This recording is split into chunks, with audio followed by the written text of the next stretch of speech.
الحمد لله نحمده ونستعينه ونستغفره ونعوذ بالله من شرور أنفسنا ومن سيئات أعمالنا من يهدي الله فلا مضل له ومن يضلل الله فلا هادي له وأشهد أن لا إله إلا الله وأشهد أن محمدا عبده ورسوله ما بعد.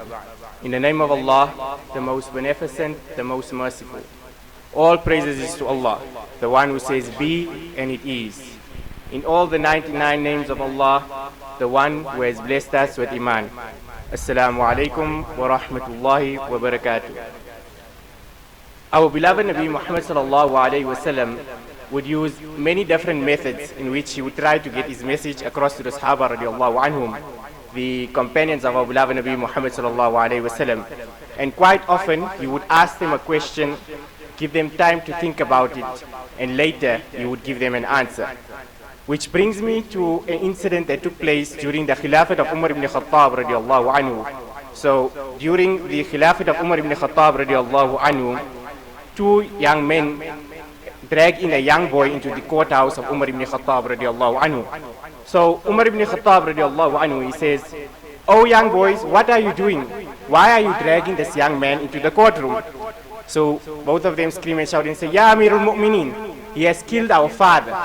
So Umar ibn Khattab radiallahu anhu, he turns to this young man and he says, "Oh young man, did you really kill their father?"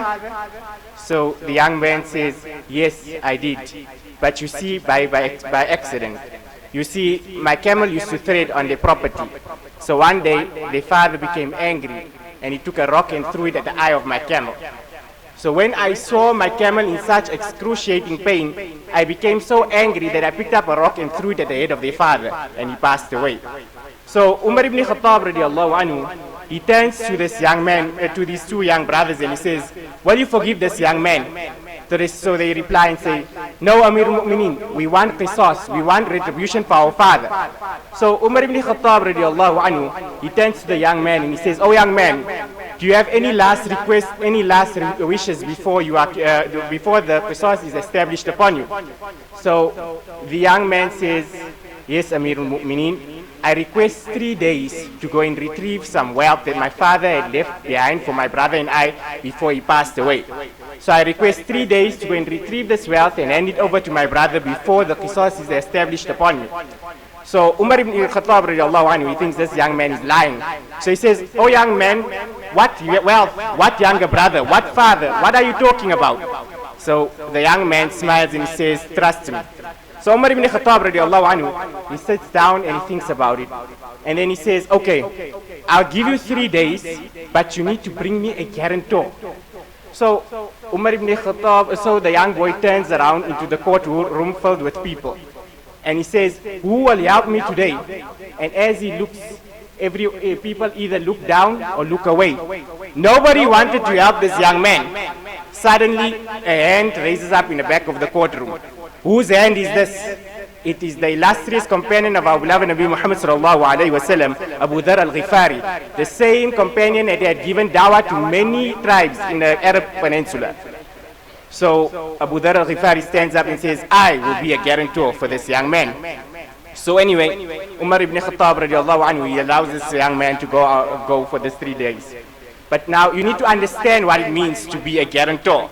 It means that if this young man does not return, it will be the head of Abu Dhar al-Ghifari that will be chopped off. Now I want you to sit back and think. Day 1 goes by, the young man is nowhere to be seen. Day 2 goes by, the young boy is nowhere to be seen. Day 3, Asr time, the two brothers come to Abu Dhar al-Ghifari and they say, "Ya Abu Dhar, come with us, it is time."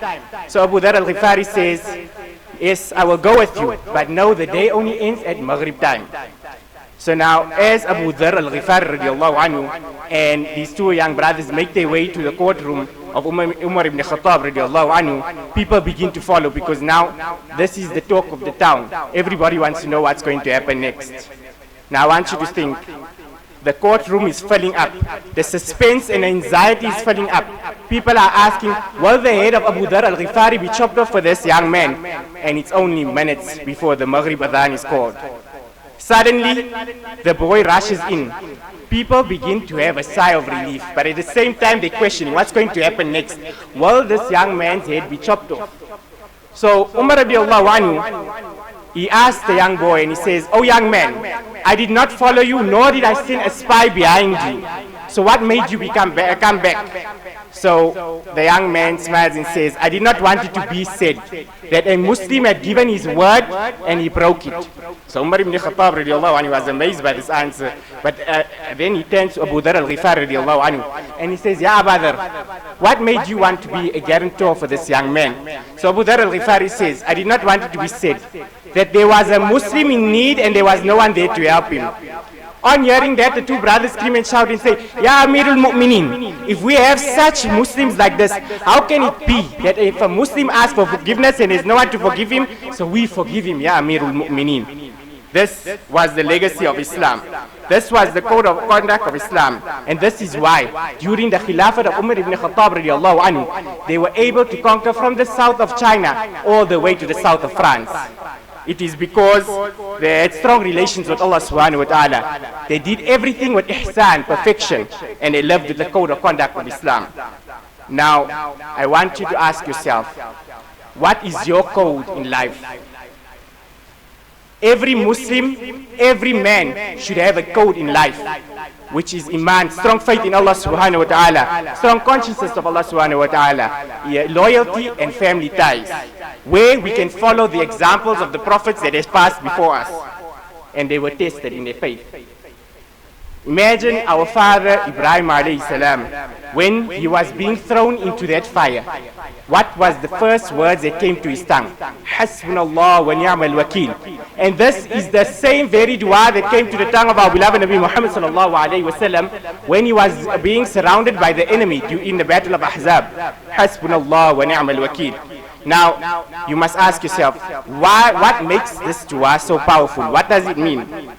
Hasbunallah means Allah is sufficient for me. Wakil is not only a protector, it is somebody that I put my full trust in and I delegate my affairs to. You can only say Hasbunallah wa ni'mal wakil when you know that you rely on Allah subhanahu wa ta'ala and you put your full trust in Allah subhanahu wa ta'ala. A heart that does not have iman cannot say these words. When you say Hasbunallah wa ni'mal wakil, you are affirming the power of Allah subhanahu wa ta'ala, the love of Allah subhanahu wa ta'ala, the fact that Allah subhanahu wa ta'ala knows who you are and what situation you are in. When you say Hasbunallah wa ni'mal wakil, you are saying, "Oh Allah, I recognize that when you decide something, no one can come between you and your will. There is no strength, no power except in you." When you say Hasbunallah wa ni'mal wakil, you say, "I don't care who is against me. I don't care who is trying to hurt me. If Allah is on my side, I am okay and no one can hurt me." Now just imagine the heart of Ibrahim alayhi salam. He is being surrounded by the entire city. The mightiest king alive is torturing him, threatening him, and he's only a 15-year-old boy. There's that fire that has put for 3 days and 3 nights. No man to help him. His own father is on the other side of the prosecution.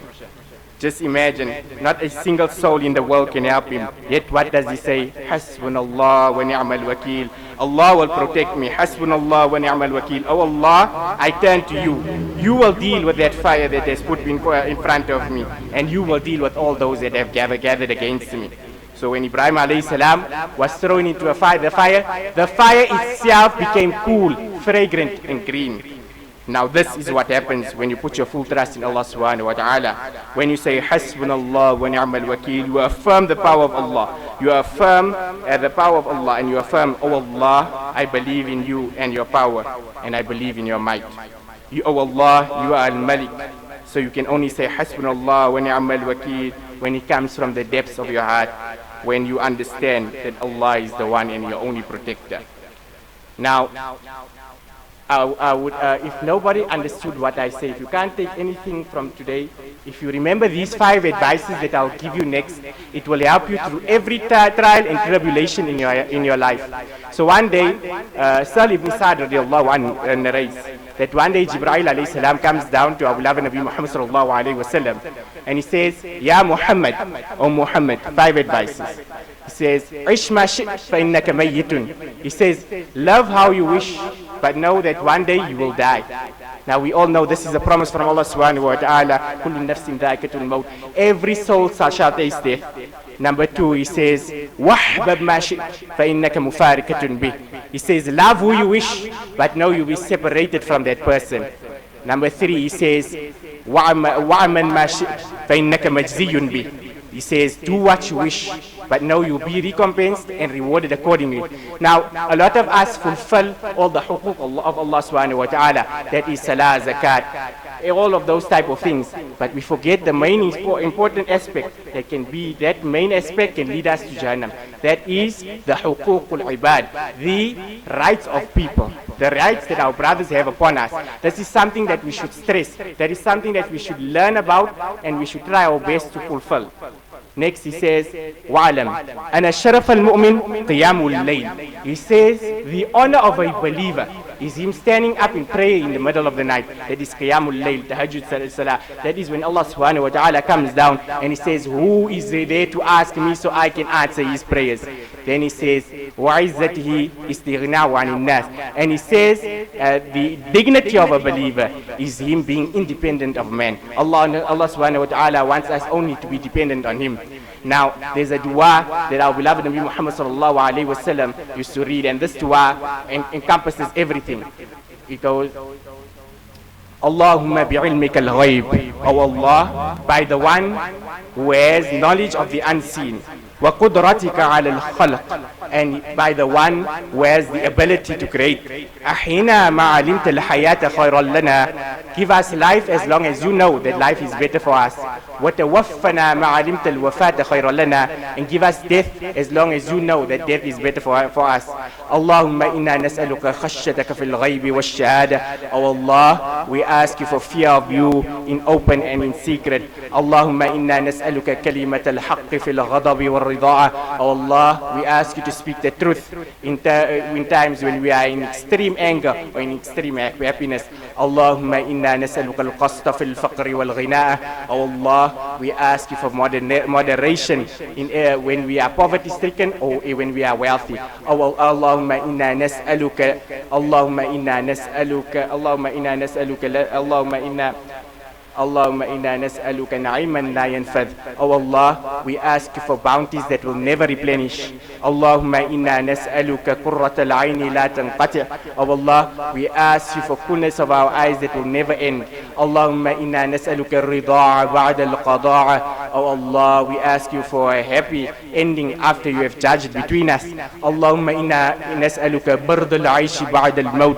Oh Allah, we ask you for a cool abode in the akhirah. Allahumma inna nas'aluka ladhata an-nadhri ila wajhik. Oh Allah, we ask you to let us want to see your beautiful face. Allahumma inna nas'aluka ladhata an-nadhri ila wajhik wa ash-shawqa ila liqa'ik fi ghayri darra mudirra wa la fitnatin mudilla. Oh Allah, we ask to meet you. We ask you to give us the desire to meet you without any difficulties and hardships that will mislead us or misguide us from you. Allahumma zayyinna bi zinatil iman. Oh Allah, dress us with the dressing of iman. Allahumma zayyinna bi zinatil iman waj'alna hudatal muhtadin, and make us among the leaders of those who are guided. Wa akhiru da'wana